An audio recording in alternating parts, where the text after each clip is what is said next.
As can be expected from opposing political ideologies, the way anti-Semitism is expressed in the contemporary far left is different from the way it is expressed in the far right. This stems, in part, from the different historical developments of this phenomenon in each sphere, and from the fact that as opposed to the anti-democratic and blatantly racist ideologies of the far right, the far left defines itself as anti-racist and anti-fascist. In many ways, it is a paradoxical form of anti-Semitism, as it exists amongst groups and individuals who believe, or at least publicly state, that they strongly oppose anti-Semitism. Before we examine the ways in which this anti-Semitism is manifested today, let's first explore this sphere's predicament with anti-Semitism. Left-wing political thought has its own tradition of anti-Semitism that is different from the more common right-wing religious nationalist anti-Semitism that people are perhaps more familiar with. Those of us who are in a left tradition need to understand that there is a very, very long tradition of people being tempted by anti-Semitism within our movement and within our intellectual milieu. Absolutely not to say that the left is and always has been anti-Semitic. It's not. But there has always been this struggle between a kind of temptation to anti-Semitism and the people who have opposed it. The left has always been predominantly a movement committed to emancipation and to freedom and opposed to racism and opposed to anti-Semitism. But it's always contained within it this particular trend of left-wing anti-Semitism. And it goes back to the earliest days of left-wing thought in the middle of the 19th century, when the left was starting to grapple with the idea of, are the Jewish people a nation? Or are they a religion? Where do they fit in the capitalist class structure, and what will their future be when capitalism is no longer with us in the progression of Marxist history?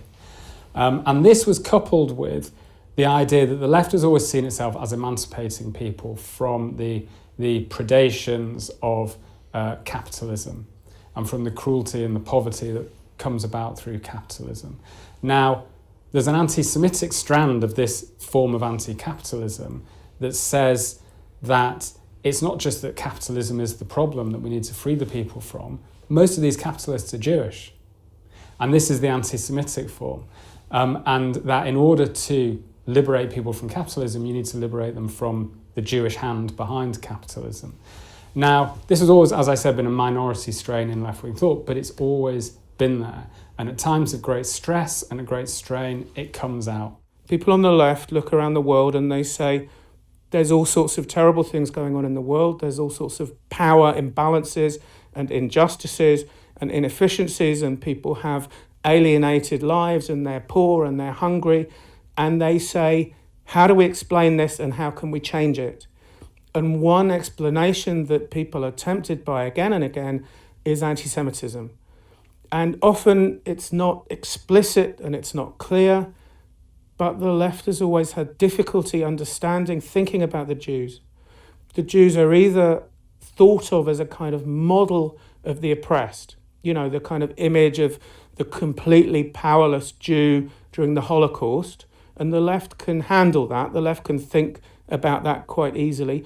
Or, at the same time, the model of the Jew is somebody who is all too powerful, is, you know, somehow too powerful in the banking system, too powerful in the media, is cunningly and cleverly behind the structures that we can see, pulling the strings and the rest of it. So there are those two kinds of temptations, and both of them, of course, abstract, you know, real understandings of real Jewish men and women throughout the ages in different times and different places into an idea of the Jew, an idea of the Jew either as the symbol of oppression or as the symbol of oppressive power and imperialism and capitalism. What is it then about anti-Semitism that allows it to exist in a realm that vehemently opposes any form of racism or xenophobia? The reason why anti-Semitism fits with it is because, unlike most forms of racism that treats its targets as being more subhuman, as being weak and poor and diseased and almost like vermin who pollute the pure white race or the pure nation.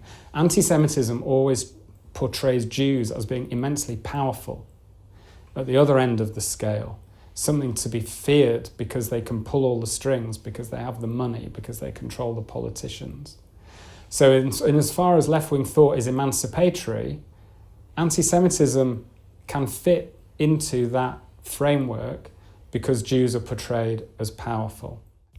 Anti-Semitism in the contemporary far left is rarely expressed in the explicit and direct anti-Jewish manner that characterizes anti-Semitism in the far right. It also differs from the more blatant forms that emanated from certain circles of the left prior to the Holocaust. That being said, the anti-Semitism found in this political sphere does build on many of the pre-Holocaust anti-Jewish tropes and perceptions, particularly those viewing the Jews as an omnipotent, powerful, world-dominating conspiratorial force.